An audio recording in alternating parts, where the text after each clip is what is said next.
Pozdravljeni, dragi moji. Danes sem prejela eno takšno zanimivo vprašanje in se odločila, da odgovorim kar vsem nam. Se pravi, vprašanje je bilo, da zakaj sem sploh napisala Angelsko perje ljubezni na obali. In iskreno sem nekaj časa razmišljala, zakaj. In v bistvu nimam takoj odgovora, zato ker.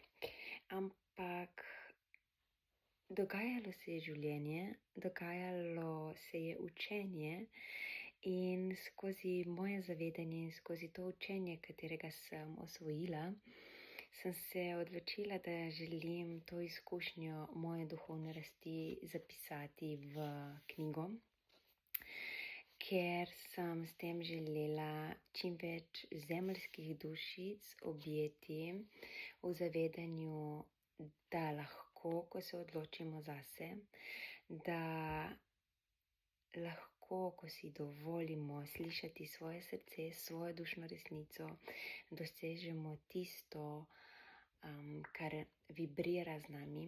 Predvsem pa sem želela podeliti z vsemi vami to, da na svetu, na zemlji nismo sami, da smo podprti z angelsko energijo, ki je vedno ob nas, ki nas spremlja, ki nas podpira in ki nas spremlja po poti, katero izberemo.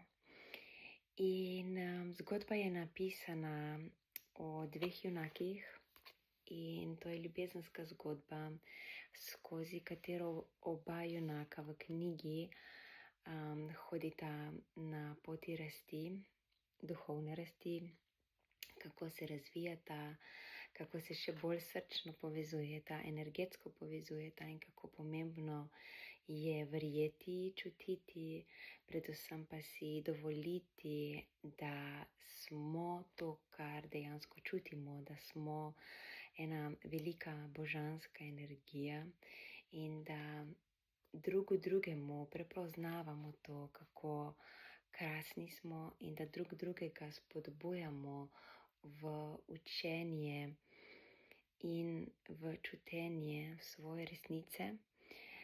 To lahko vse v knjigi najdete. Predvsem pa je tudi to knjiga, ki nas umiri, da lahko še bolj začutimo vse signale, vse te simbolike, katere nam pošilja nevidni angelski svet. Tako da